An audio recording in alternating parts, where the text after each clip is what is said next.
Ako po ay miyembro ng Iglesia ni Cristo, kaya Di po pinagtatalunan na ang mga nagpapakilalang sila raw ay Kristiyano ay nagsasabing sila raw ay kaanib sa iglesyang itinatag ng ating Panginoong Kristo. Kapatid na Bobby, tayo ba ay tutol na ang Panginoong Kristo ay nagtatag ng isa lamang na iglesia? Hindi, kapatid na Michael, sapagkat yan ay nakasulat sa Biblia. At pinahayag mismo ng Panginoong Kristo sa Mateo 16:18, ang sabi niya, sa ibabaw ng batong ito ay itatayo ko ang aking iglesia. At nang tinawag ng mga apostol ang iglesyang yun, kapatid na Bobby, sa aklat ng Roma, nang magturo si Apostol Pablo, ano ang pangalan ng iglesyang yun ayon sa Biblia? Mabuti, basahin natin ang nakasulat sa Roma 16:16. Magbatian kayo ng banal na halik. Lahat ng iglesia ni Kristo ay bumabati sa inyo. Maliwanag po, kapatid na Michael, kagaya na nalalaman ninyo, mga mahal na taga-subaybay, na ang pangalan po ng iglesyang itinayo ng ating Panginoong Jesucristo at nakasulat po sa Biblia, Iglesia ni Cristo. At sana wag magdaramdam yung ating mga kaibigan sumusubaybay, lalo sa hanay ng mga Katoliko. Basahin po ninyo ang buong Biblia from cover to cover. Wala po kayong mababasang Iglesia Katolika Apostolika Romana. Hindi po kami nanunuligsa. Mga ministro ni Felix Manalo, dahil sa pag-angkin nila sa Roma 16:16, Iglesia ni Cristo, pinagmamalaki kahit si Senador Rodante Marcoleta na yung Roma 16:16 ay tumutukoy sa kanila at wala dang mabasa na Santa Iglesia Apostolika Katolika Romana. Kaya meron namang isang vlogger na INC. Sabi nila ang Biblia ang katotohanan. Pero kung ganoon, bakit hindi ito binabasa ng Santo Papa? Ang Roma 16:16, very simple. Oh, yun. Bakit daw hindi binabasa ng Santo Papa? Tanong, kung talagang ang Roma 16:16 ay tumutukoy sa Iglesia ni Cristong Tatag ni Felix Manalo, nakakagulat mga kapatid. Bakit? Galing na sa kanila mismo. Ang Iglesia Katolika ay siyang unang Iglesia ni Cristo. Mali po ang pagkaunawa nitong si Talibong. At ang Iglesia Katolika bilang isang organisasyon o samahang pangrelihiyon, yan po ang organisasyon. Pagka sinusi pabalik, yan ang dating Iglesia ni Cristo. Yan ang dating Iglesia ni Cristo. Yan ang dating Iglesia ni Cristo. Hindi po totoo yan. Mali po ang pagkaunawa nitong si Talibong. Talaga pong ang Iglesia Katolika Apostolika Romana, talaga pong sa pasimula, yan ang Iglesia ni Cristo. Ang sinabi ni Mr. Sinita ng INC at ni Mr. Michael Sandoval sa INC TV ay isang subaliang pagsalungat sa pangunahing doktrina ng INC. Kung ang Iglesia Katolika ang unang Iglesia ni Cristo, gaya ng kaniyang pahayag at nasaksihan ninyo, ang tanong ay simple, ngunit malalim. Paano masasabi ng INC na sila lamang ang tunay na Iglesia ni Cristo kung kinikilala mismo nila sa sariling INC TV na nauna ang Iglesia Katolika, Iglesyang tinatag ng ating Panginoon Kristo. Ito ang butas na hindi kayang takpan ng retorika dahil ang kontradiksyon ay nagmumula mismo sa loob ng INC. Di lang yan mga kapatid, inaamin pa sino ang founder ng Iglesia ni Cristo? Kaibigan, ganito po ang nakasulat sa mga pahina 4, 5 at 11 na ating sinipi. Si Brother Felix Y. Manalo ay 28 taong gulang nang itatag ang kanyang simbahan. Kaya, ayan. Si Felix Manalo ang nagtatag. At hindi lang yan, mga kapatid, na nakagulat talaga. Bakit? Alam nyo ba kung tingnan natin ang kanilang Pasugo Magazine? Ito, pakita ko sa inyo. Ito, mabasa ninyo. Pasugo Magazine, Nobyembre 1951, page 4, ni kapatid Leopoldo Aguilar. Ang Iglesia ni Cristo. Yun po ba ay simpleng pagkakamali lang? Iglesia ni Cristo? Alaka, tatalakayin natin ito.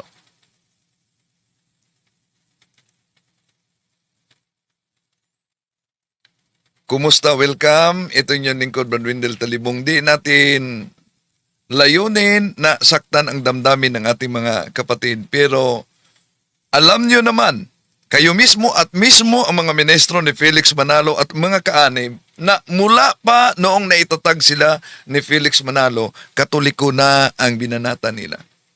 Kaya ang kasinungalingan, pag ito'y palaging inulit-ulit, magbuka talagang parang katotohanan, lalo na sa ating mga kapatid na kulang ang kaalaman. At sa mga bago pa lang nagsubaybay sa ating live streaming, huwag kalimutang pindutin ang like sa ating live at huwag ding kalimutang mag-subscribe sa mga bago pa lang at pindutin ang bell button para updated kayo, mag-comment at i-share ninyo mga kapatid. Sa lahat nating mga kapatid na sumusubaybay, kung saan man kayo ngayon, i-comment ninyo kung saan kayo nagsubaybay para alam natin kung saan nakaabot ang ating talakayan ngayon. Ulitin ko, di po natin layunin na saktan ang damdamin sa ating mga kapatid. Pero batay sa kanilang argumento na itong isang miyembro ng INC, dito binasa ng Papa ang Roma 16:16. Bakit? Ito, balikan natin. Sabi nila ang Biblia ang katotohanan. Pero kung ganoon, bakit hindi ito binabasa ng Santo Papa? Ang Roma 16:16, very simple. So paano masiguro na hindi binasa ng Papa ang Roma 16:16? Kung palaging binasa yan sa inyong mga ministro, ang malaking problema diyan mga kapatid, yung pag-amin mismo ng INC na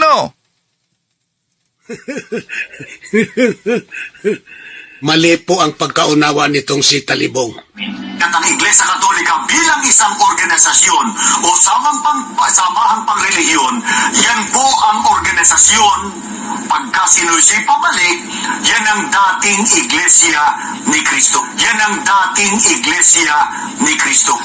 So di basta-basta ito mga kapatid na sinabing ang Iglesia Katolika ay siyang dating Iglesia ni Cristo.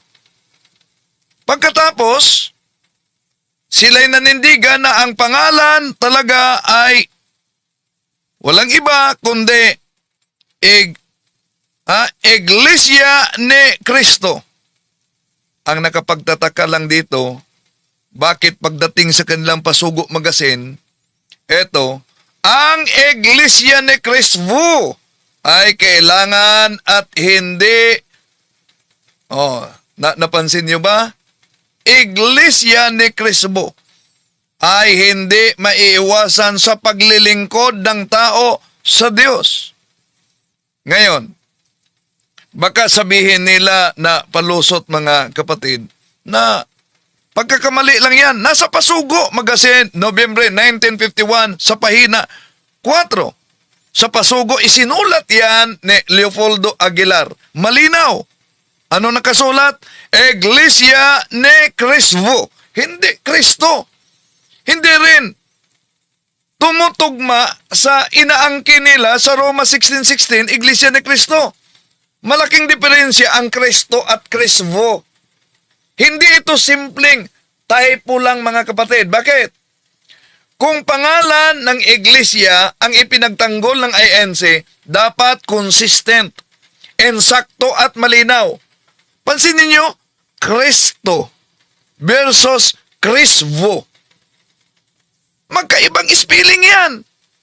Magkaibang bigkas. Magkaibang salita. Pangalan ay hindi pwedeng basta-bastang magbago, di po ba? Lalo na kung ito ang doktrina nila para sa kaligtasan.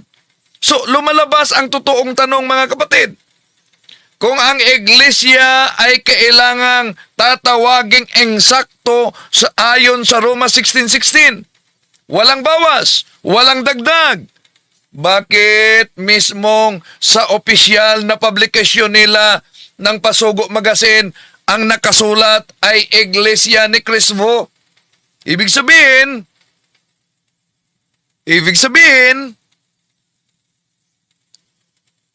nagkamali ba sila? O yun ba talaga ang pangalan nila? So, ang Roma 16:16 na palaging ginagamit nila, mga kapatid, tandaan natin, naglalarawan yan hindi sa rehistradong pangalan sa 1914. Ang Pasugo, Nobyembre 1951 ay patunay na inconsistency talaga. May historical problem sa pangalan at doktrina. Malayo ang Iglesia ni Cristo at Iglesia ni Cristo. Lalo na kung ang batayan ay ang eksaktong pangalan. Di po ba? Na-research ba ito ni Senador Marcolita? Sa opisyal na publikasyon, lalo na sa isang relihiyong organisasyon, mga kapatid, na nag-aangking doktrina na katumpakan, dapat maglabas sila ng erratum kung nagkamali yan. Pero tingnan nyo ang mga nakasunod na pasugo. Meron bang inilabas na erratum sa Iglesia ni Cristo? Maling baybay, maling pangalan, at sensitibong theological na termino. Mas lalong sensitibo yung pangalan ng iglesia dahil doktrina mismo ng INC, yung eksklusibong pangalan nito mula sa Roma 16:16. Tandaan ninyo, ang kawalan ng erratum ay indikasyon na hindi nakita bilang seryosong pagkamali. Hindi nila na ituring na mali sa panahong iyon. Imposible naman walang ni isang kaanib nila ang nakabasa para ipaabot mismo sa editor nila na ang Kristo'y nagiging Kristo. Di mo ba? Yung pasugo nila as official na publication, talagang dumaan yan sa editorial process. Pasugo yan, hindi yan personal blog. Dumaan talaga yan sa manunulat, editor, proofreader, lalo na sa pamunuan. So kaya kung typo lang talaga, mga kapatid, ang nakasulat, bakit nakalusot ang salitang Kristo? Kristo, pagkatapos Kristo, di ba ang layo? Sa pagkakataong ito, ang ating tatalakayin at sagutin si Munting Kaalaman na isang kaanib ng INC. Mainit na balita at nakakagulat talaga na umanong hindi na babalik sa Iglesia ni Cristong Tatag ni Felix Manalo si General Nicolas Turi III matapos madiskubre ang tad-tad na kamaliang aral nito kaugnay sa pagka-Diyos ng ating Panginoong Hesukristo. Kapag sinabi ni Kristo, Diyos ako, hindi siya yun, yung Ama yun. Kasi ang Diyos di makipag-usap sa iyo. Dapat kasangkapan siya. Ang kinasangkapan niya, yung anak niya. Anak niya yun, hindi Diyos si Kristo.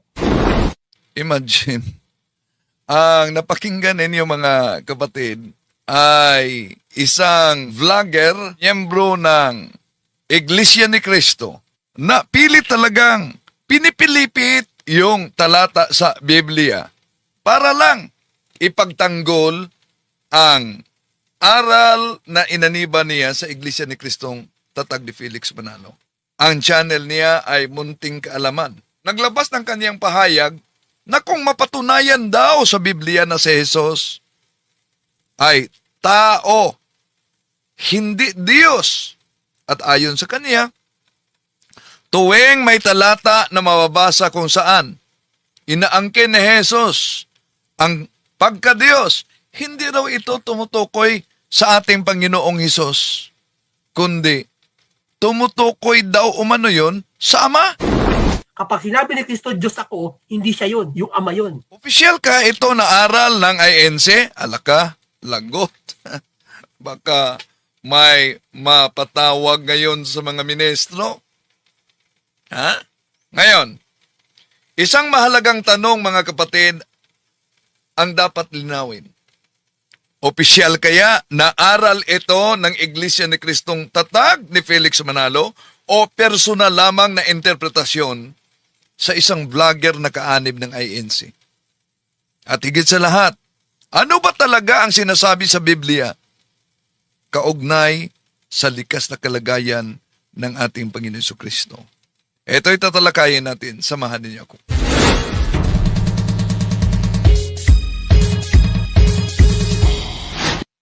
Kumusta? Welcome. Ito yung lingkod, Brad Wendell Talibong, muling makasama ninyo sa pagkakataong ito. At inanyayahan natin ang ating mga suking taga-subaybay. Huwag kalimutang pindutin ang like sa ating live. At huwag din kalimutang mag-subscribe kung bago ka lang. At pindutin ang bell button para updated kayo, mag-comment at i-share ninyo. So makatulong kayo sa ating evangelization mga kapatid kung i-share ninyo ito sa mga kasama nating Katoliko at lalo na sa ibang mga kapatid natin sa ibayong pananampalataya.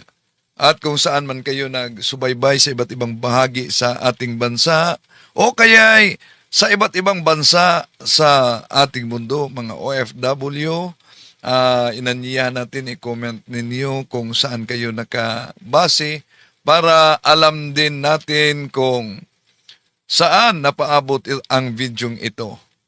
At inanyayahan din natin ang ating mga suking taga-subaybay kung maaari, mga kapatid, i-subscribe ninyo kay Kaburnok Factbusters PH, no? Tulungan natin dahil alam nyo naman na binura ng hacker ang kaniyang channel. So nagsimula na naman si Kaburnok. So di na natin pa tatagalin pa mga kapatid. Isa-isahin natin ang pagsagot sa puntong ito kaugnay sa pahayag ni munting kaalaman na isang kaanib sa Iglesia ni Kristo. Kapag sinabi ni Kristo, Diyos ako, hindi siya yun, yung Ama yun. Kasi ang Diyos di makipag-usap sa iyo. Dapat kasangkapan siya. Ang kinasangkapan niya, yung anak niya. Anak niya yun, hindi Diyos si Kristo. So, hindi daw Diyos ang ating Panginoong Hesukristo. At yun naman talaga ang aral ng Iglesia ni Kristong kay Felix Manalo. Anong likas na kalagay ni Kristo? Taong pinatunayan ng Diyos. Hindi sinabing Diyos na pinatunayan ng Diyos. Hindi tama ang pahayag na yan mga kapatid. Salungat talaga yan at napakalinaw na salungat sa turo sa banal na kasulatan at lalo na sa mga sinaunang Kristiyano. Bakit?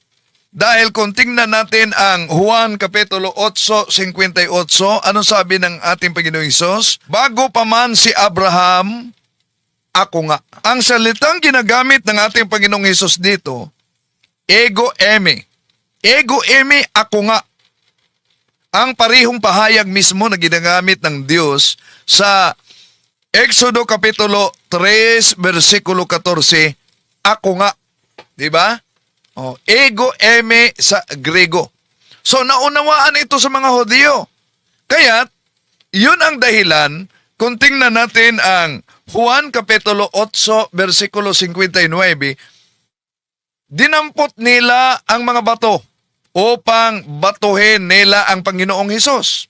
Ako at ang Ama ay iisa. Juan Kapitulo 10, versikulo 30. Pero may mga argumento ang INC dito, paano nila ito pinipilipit mga kapatid. Kaya, ating lilinawin talaga dahil napakalayo sa konteksto. So, nang sinabi ng ating Panginoong Hesus sa Juan Kapitulo 10, versikulo 30, na ako at ang Ama ay iisa. Alam niyo ba anong reaksyon ng mga Hudyo dito? Kung ituloy lang pagbasa sa Juan Kapitulo 10, versikulo 33. Di ba, mabasa natin na sila'y kumuha ng mga bato at gusto nilang batuhin ng ating Panginoong Hesus. Sabi nila, ikaw na tao ay nagpapanggap na Diyos. Kaya yung pahayag na ako at ang Ama ay isa, malinaw sa mga Hudyo, kung ituloy natin sa Juan 10:33, na ikaw na tao ay nagpapanggap na Diyos. Hindi sinabi ni Jesus, hindi ako iyon.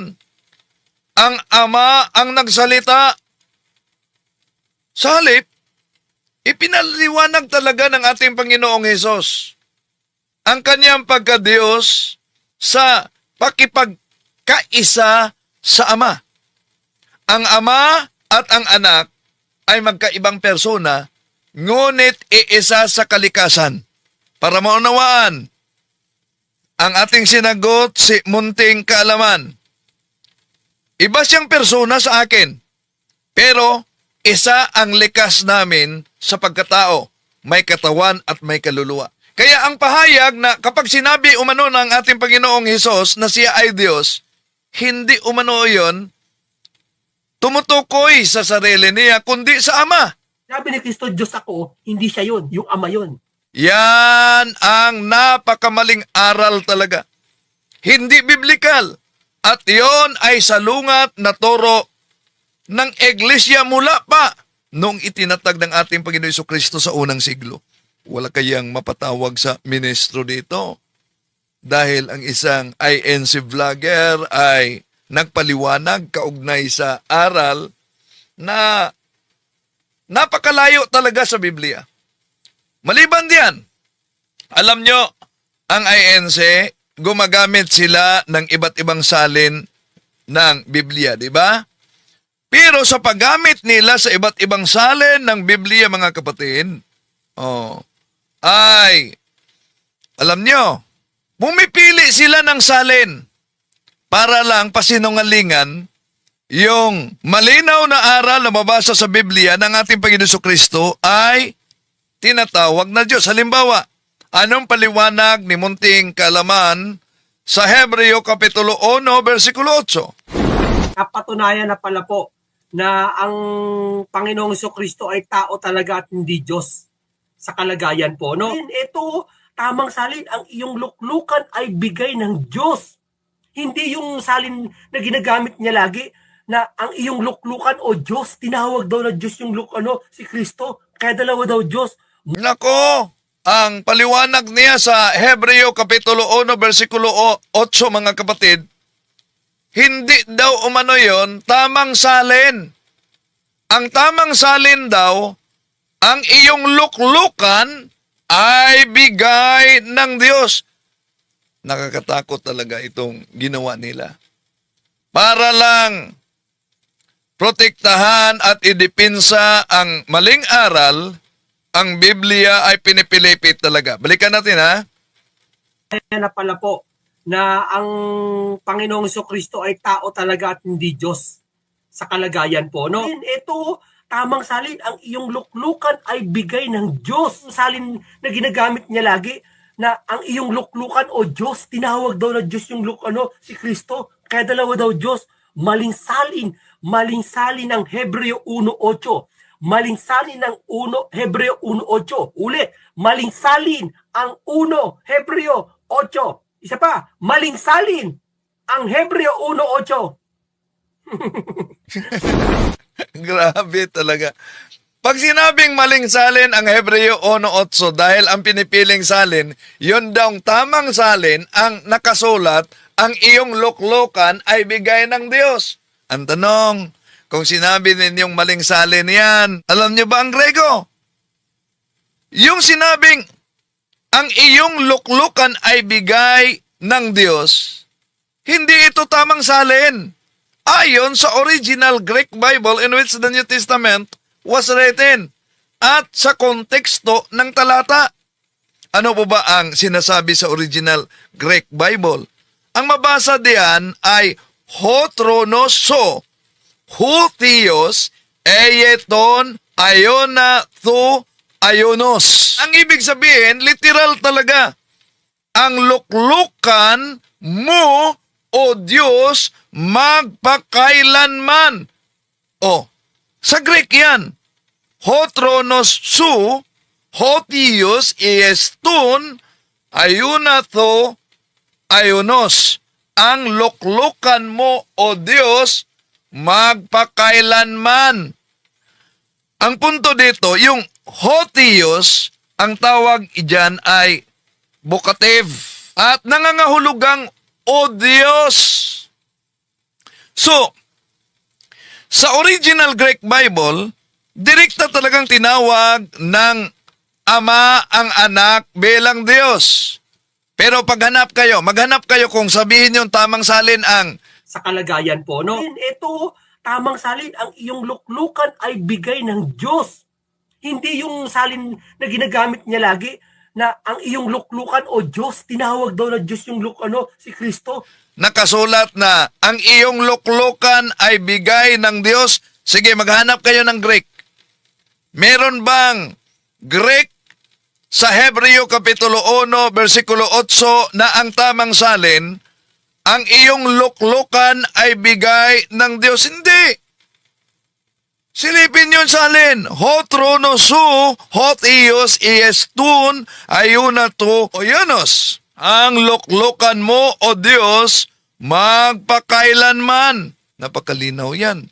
Salin na tumutugma talaga sa Grego. Kahit nga yung dating Biblia, tumutugma din yan sa Grego. Ang nakasulat sa Hebreo Kapitulo 1, versikulo 8. Ngunit tungkol sa anak, sinabi, ang iyong luklukan, o Diyos, ay magpakailanman. Kahit nasa Revised Standard Version, sa English Standard Version, sa New International Version, sa New American Standard Bible, yun din ang mabasa. Your throne, O God, is forever and ever. Iisa ang diwa. Ano? Tinatawag ang anak bilang Diyos. Pero imagine, para lang pasinungalingan, naghanap sila ng isang salin na napakalayo sa original Greek. No? Ito, tamang salin, ang iyong luklukan ay bigay ng Diyos. Ang iyong luklukan ay bigay ng Diyos. Napakalayo. Saan galing yung luklukan ay bigay ng Diyos? Ang ganitong mabasa, mga kapatid, ay pagbaluktot sa gramatika ng Grego. Pag-iwas sa malinaw na pagtawag sa ating Panginoon Hesus, O Diyos, ho Diyos. Hindi ito suportado ng insaktong konteksto at sa kasaysayan ng interpretasyon. So, kung bigay ng Diyos, ang ibig sabihin, dapat iba ang anyo ng pangungusap sa Grego. Ngunit wala ito sa teksto ng Grego. Ang konteksto kasi sa Hebreo Kapitulo 1, mga kapatid, ang layunin ng kabanatang ito ay ipinakita na higit ang anak kaysa mga anghel. Kaya sa talatang 8, sinasalungat ang ideyang nilalanglang ang anak dahil tinatawag siyang Diyos sa Ama. Ang iyong trono, o Diyos, siya ay walang hanggang paghahari. So ang saling, ang inyong luklukan ay bigay ng Diyos, hindi po yan faithful sa original na teksto sa original Greek Bible. Kaya sa mga INC nagsubaybay sa atin, huwag kayong magalit. I-search ninyo kung tama ba ang salin na ang iyong luklukan ay bigay ng Diyos. So, ang tamang pagbasa, ang iyong luklukan, o Diyos. Maliwanag sa Hebreo Kapitulo 1, versikulo 8, ang anak ay tinatawag na Diyos mismo ng Ama. Malingsalin ng Hebreo 1.8. Malingsalin ng Hebreo 1.8. Uli, malingsalin ang 1 Hebreo 8. Isa pa, malingsalin ang Hebreo 1.8. Hindi malingsalin yan. Ang Hebreo Kapitulo 1, versikulo 8, ang kanilang ginagamit, yun ang malingsalin. Malinaw na pinipilipit lamang nila ang teksto. Malinaw na malinaw mga kapatid, na naghahanap lamang sila ng alternatibong salin. Bakit? Para pasinungalingan ang tuwirang sinabi sa Hebreo Kapitulo 1, versikulo 8 na tinatawag siyang Diyos sa Ama. Di ba? Napakalinaw yan. Ano ang nakasulat sa Hebreo 1.8 sa Grego? Ho tronos, so ho Theos. Literal talaga ang iyong luklukan o Diyos. Ito ay vocative. Pagtawag, hindi po negative na bigay ng Diyos. So, bakit mali ang iyong luklukan ay bigay ng Diyos? Ang saling iyan, grammatically forced.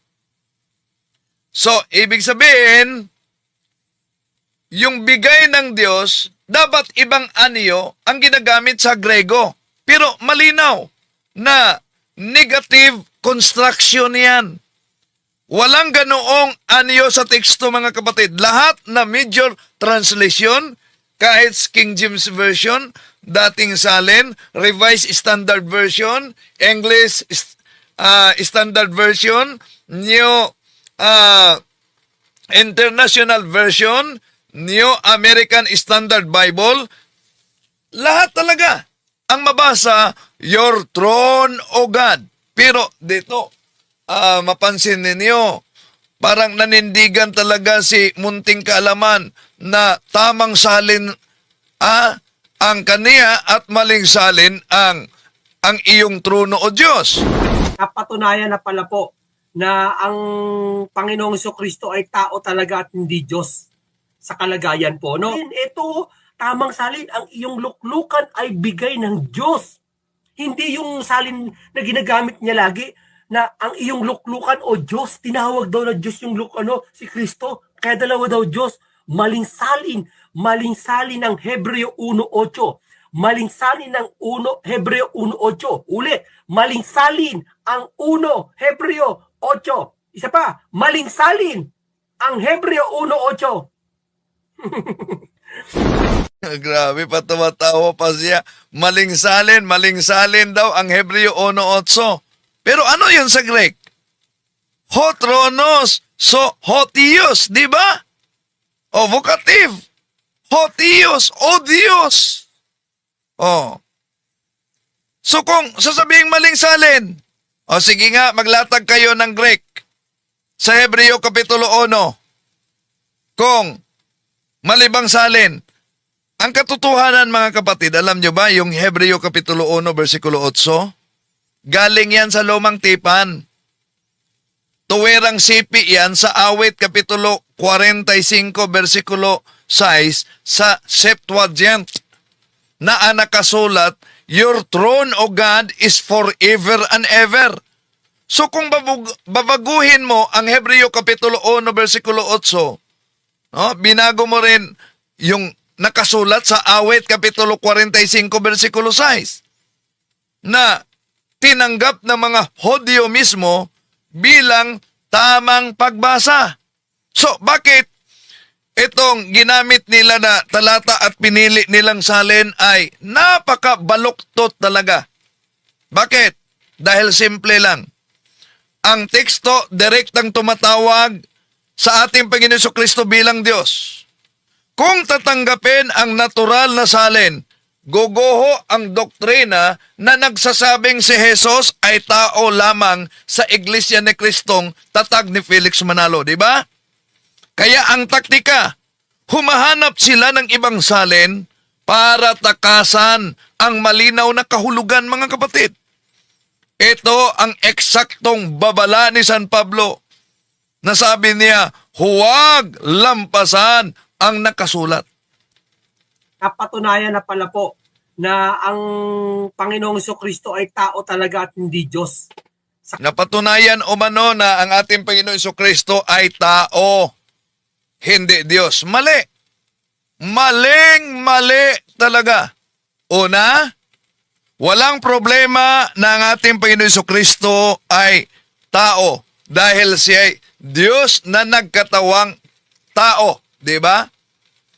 Pero, yung sinabing hindi siya Diyos, wala naman tayong mabasa sa Biblia kung sundan ang kanilang argumento na dapat yung mabasa lamang sa Biblia ang paniniwalaan. Anong sabi niya? Kalagayan po, no? Papatuloy lang po natin ang ating ginagawang pagtutuklas ng ating Panginoong Kristo po ay talagang hindi po Diyos sa likas na kalagayan po, no? Ang Panginoong Kristo po ay tao po. Kristo po ay tao po. Ayun, meron pa lang sound. May sounds na. Genesis. Ayun nga po, marami ngayon nakatayo ngayong religion na ang paniniwala nga ay Diyos si Kristo. No, si Brad Eli ng Brazil, paniniwala niya talagang Diyos si Kristo. Para maiwasan niya lang yung hindi siya lalabagin yung talata na maraming hindi niya lalabagin, ginawang Diyos na rin si Kristo para lumalabas, dalawa Diyos sa kanila. Ginawang Diyos at lumalabas daw umano dalawang Diyos na mali. No? Kung ang pananampalataya si Kristo ay Diyos, ibig ba sabihin dalawa ng Diyos? Hindi. Dahil ang ating Panginoon Kristo ay hindi ibang Diyos sa Ama. Yung sinabing si Jesus ay hindi daw Diyos sa likas na kalagayan, mali din. Ang pahayag na si Jesus ay hindi Diyos sa likas na kalagayan, mga kapatid, ay hindi tumpak sa aral ng Biblia, kundi bunga lang sa pagkalito at dalawang kalikasan ng ating Panginoon Kristo. Di ba? Ang pagiging Diyos at pagiging tao. Both human and divine. Wala tayong problema kung sasabihin nila na ang ating Panginoon Kristo ay tao. Pero magkaproblema sila pag sasabihin na ang ating Panginoon Kristo ay hindi Diyos. Bakit? Ayon sa Biblia, Diyos si Jesus sa kanyang likas, sa pasimula pa lang. Di ba? Juan 1:1. Sa pasimula ay ang salita. Ang salita ay kasama ng Diyos. At ang salita ay Diyos. Ituloy sa Juan Kapitulo 1, versikulo 14. At ang salita ay nagkatawang tao. Di ba? Hindi sinabing, hindi sinabing,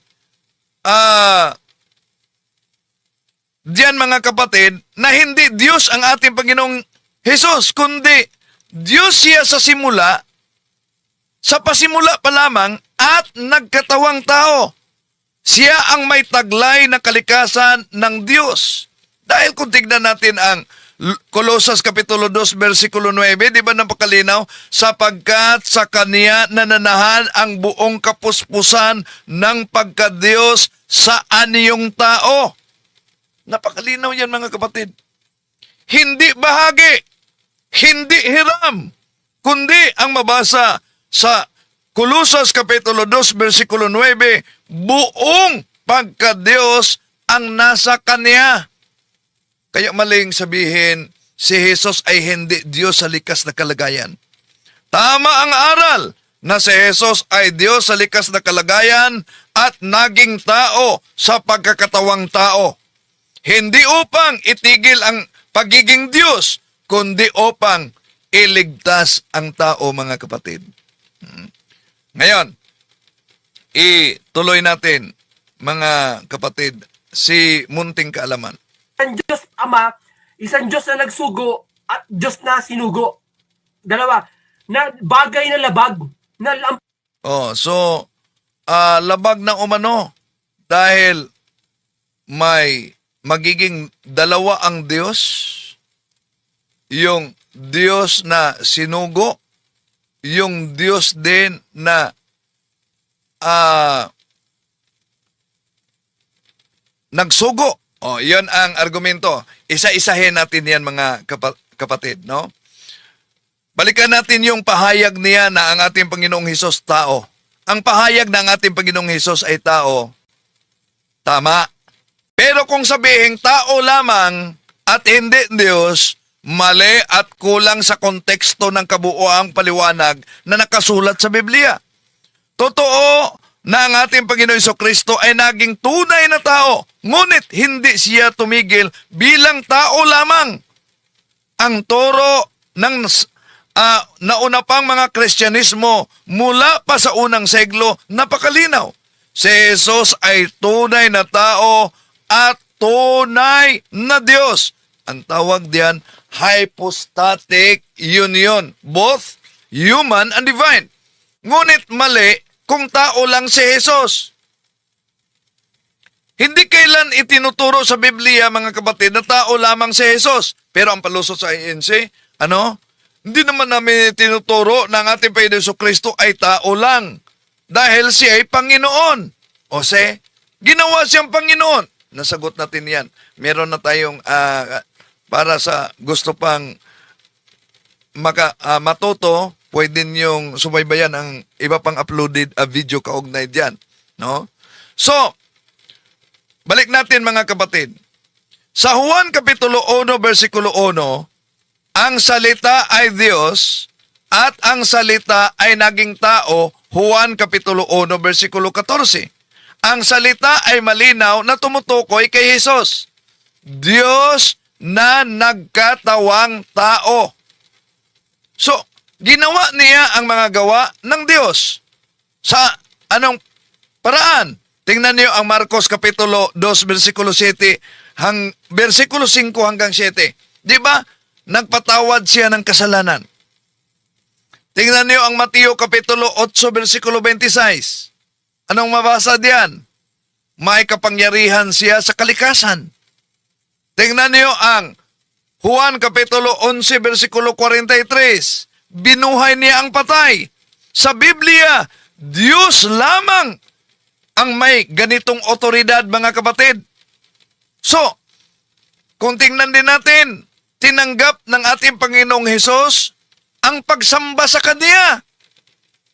Sa Mateo Kapitulo 14, versikulo 33, nang siya ay sambahin ng mga alagad, hindi niya ito pinipigilan. Ang mga propeta, ang mga anghel, ang mga apostol, tumatanggi sa pagsamba. Kung tingnan natin ang Gawa at Apokalipsis Kapitulo 19, versikulo 10, ngunit tinatanggap ni Jesus dahil siya ay higit pa sa tao. Mas dakila ang Ama kaysa akin. Yun ang pahayag nila. Di ba malinaw yan na sinabi ng ating Panginoong Hesus, Juan 14:28, mas dakila ang Ama sa akin. Patunay ba ito na hindi siya Diyos? Hindi. Dahil ito ay konteksto sa kanyang pagpapakababa bilang tao. Tingnan niyo ang Pilipos Kapitulo 2, versikulo 6 hanggang 8. So, bilang Diyos, siya ay kapantay ng Ama. Juan 10:30, ako at ang Ama ay iisa. Bilang tao, siya ay kusang nagpasakop. Pilipos Kapitulo 2, versikulo 6 hanggang 8.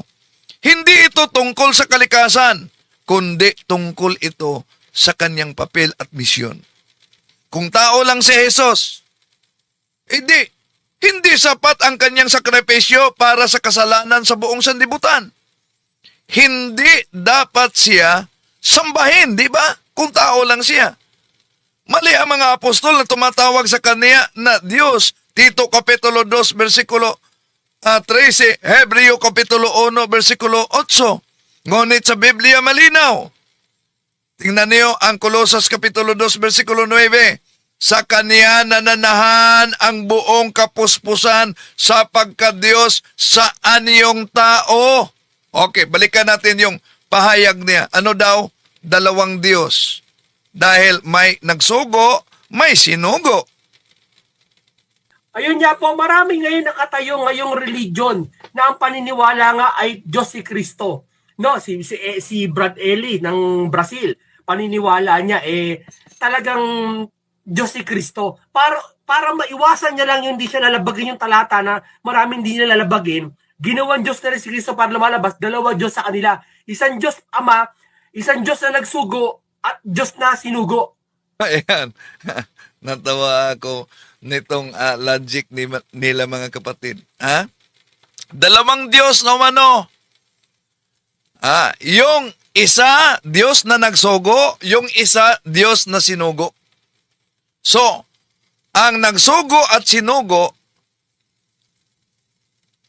kung ating pag-aralan, yun ay usapin ng persona, hindi sa pagka-Diyos. Diba? Halimbawa, para maunawaan, si munting kaalaman, ibang persona siya sa akin. Siya ang sinagot ko. Diba? Iba ang sinagot, iba din ang nagsagot. Magkaibang persona. Pero sa likas, sa pagkatao ay iisa na. May kaluluwa at may katawan. Iisa sa likas sa pagkatao. Diba? So, ang nagsugo at sinugo, yun ay usapin ng persona, hindi sa pagka-Diyos. Kapag sinabing isinugo ng Ama ang anak, hindi ibig sabihin na mas mababa o ibang Diyos na ang anak. Ibig sabihin nito, magkaiba sila ng persona. Pareho ng iisang likas na pagka-Diyos. Halimbawa, para maunawaan, halimbawa, isang gobernador. Isang gobernador. Okay, isang gobyerno. Pero may presidente, may vice-presidente, may ambasador. Magkaibang tungkulin, pero iisa ang estado. Di ba? So, ngayon, palpak yung argumento dahil ang anak sinugo ng ama. Bakit? Kung sinugo siya ng ama, hindi na ba siya Diyos? Halimbawa, ang anak isinugo ng kanyang papa o tatay. Dahil ba sinugo siya ng kanyang tatay, hindi na siya tao? Isip-isip naman pag may time, di ba?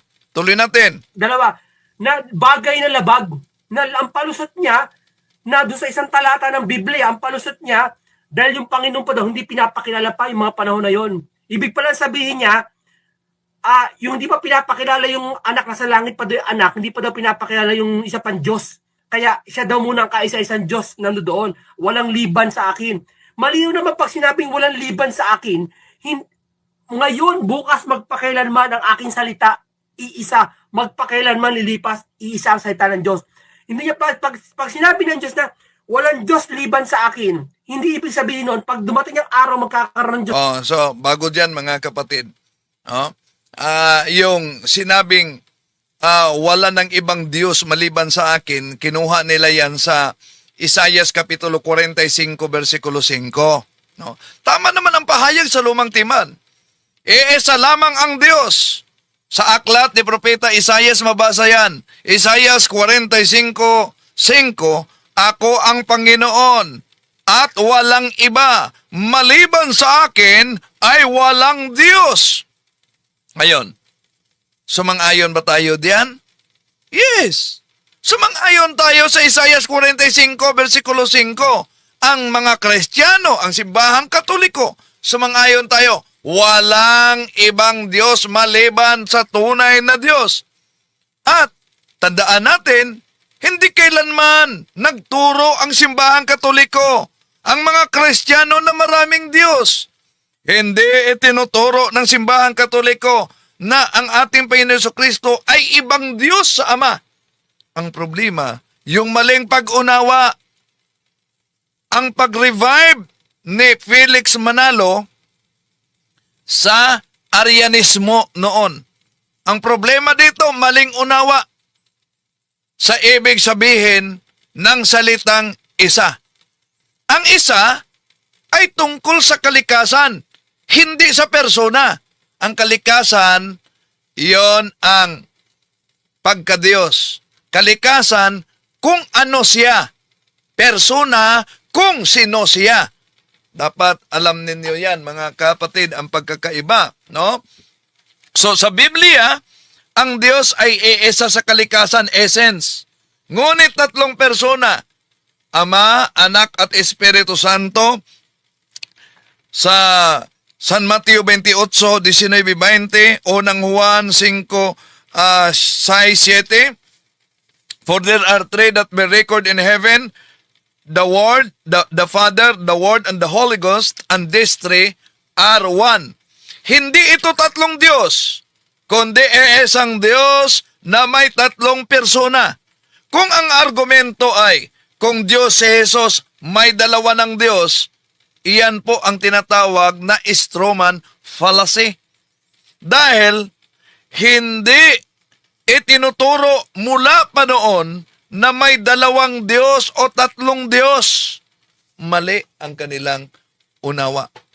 At yung sinabing, maliban sa akin, wala ng Diyos. Wala na. Balikan natin siya. Ano yung sinabi niya? Na doon sa isang talata ng Biblia, ang palusot niya, dahil yung Panginoon pa daw hindi pinapakilala pa yung mga panahon na yon. Ibig pala sabihin niya, yung hindi pa Sandali, may nabasa ako dito. Shout out kay Father Flavie Villanueva. Yung yun ang bahagi sa pagsagot natin, mga kapatid, no? Kaugnay diyan. At merong isa pang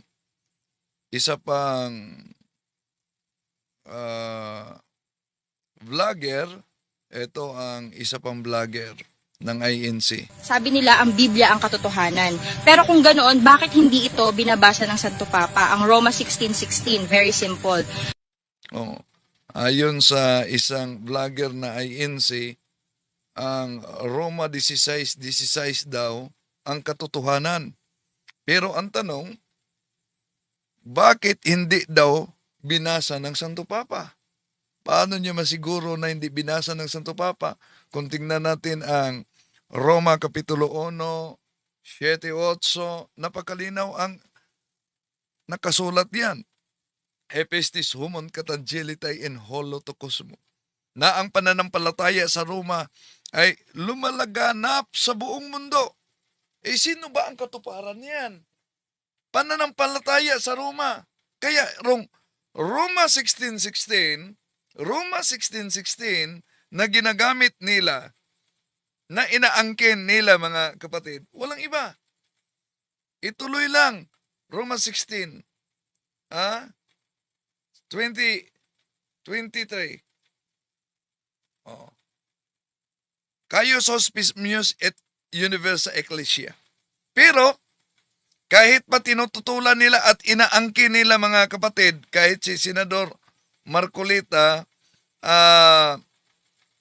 ipinagmalaki niya na si Iglesia ni Cristo dahil inaangkin nila ang Roma 16:16.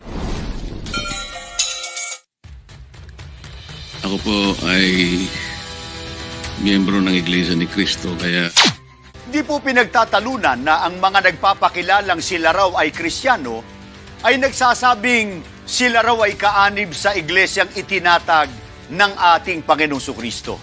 Kapatid na Bobby, tayo ba ay tutol na ang Panginoong Kristo ay nagtatag ng isa lamang na iglesia? Hindi, kapatid na Michael, sapagkat yan ay nakasulat sa Biblia. At pinahayag mismo ng Panginoong Kristo sa Mateo 16:18, ang sabi niya, sa ibabaw ng batong ito ay itatayo ko ang aking iglesia. At nang tinawag ng mga apostol ang iglesyang yun, kapatid na Bobby, sa aklat ng Roma, nang magturo si Apostol Pablo, ano ang pangalan ng iglesyang yun ayon sa Biblia? Mabuti, basahin natin ang nakasulat sa Roma 16:16. Magbatian kayo ng banal na halik. Lahat ng iglesia ni Kristo ay bumabati sa inyo. Sabi nila ang Biblia ang katotohanan. Pero kung ganoon, bakit hindi ito binabasa ng Santo Papa? Ang Roma 16:16, very simple. Yan talaga ang kanilang inaangkin mga kapatid. No? Roma 16:16.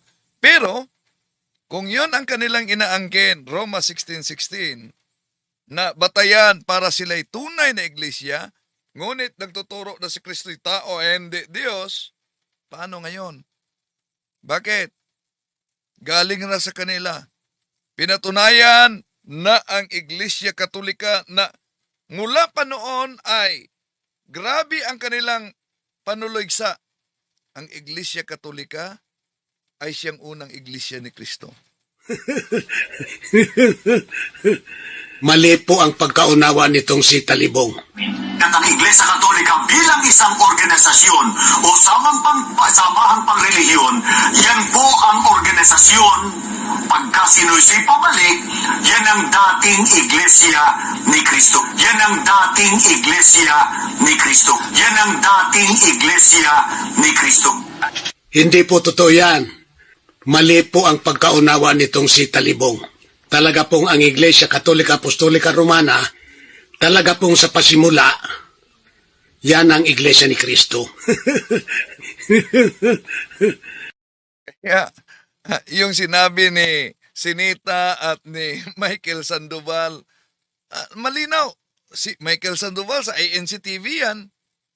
Di talaga yan pasubali ang mga kapatid na sinasulungat nila ang pangunahing doktrina ng INC Tatag ni Felix Manalo.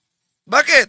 Kung ang Iglesia Katolika, ang unang Iglesia ni Kristo, gaya ng napansin ninyo, narinig ninyo, nasaksihan ninyo, ang tanong, simple lang, ngunit malalim.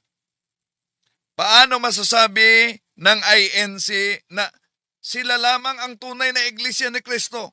Kung nasaksihan ninyo mga kapatid na sila mismo nagpahayag sa kanilang telebisyon na ang Iglesia Katolika ay siyang unang Iglesia ni Kristo. Ito ang butas na hindi kayang takpan ng retorika dahil ang kontradiksyon ay nagsimula mismo sa kanila. At ang problema pa, alam nyo, kung ang kanilang panindigan, dapat, Iglesia ni Kristo, talaga, Roma 16:16, silipin ninyo ang Pasugo Magazine. Ito, nabasa niya, ito ay Nobyembre 1951, page 4, ang nagkasulat ay si Leopoldo Aguilar.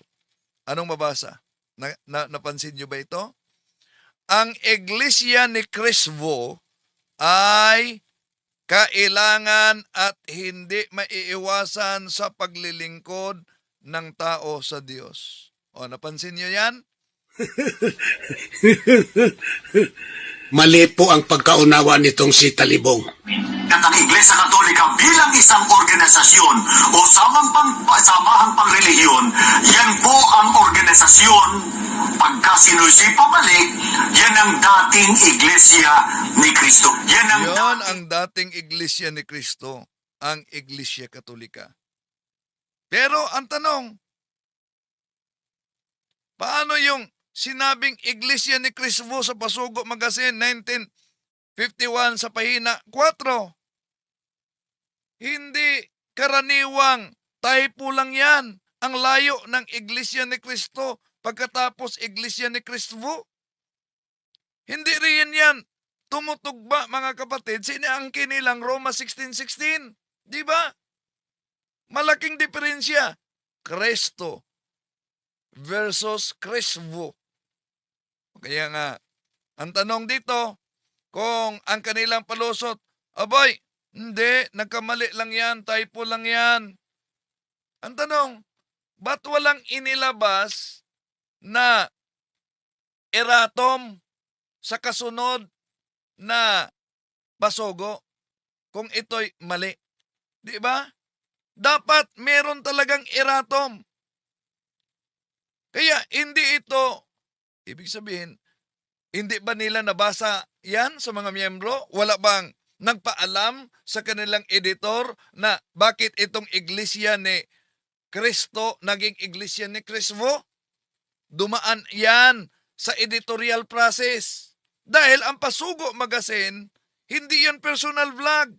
Opisyal nila na publikasyon. Dumaan yan sa manunulat, editor, proofreader, at aprobado sa pamunuan.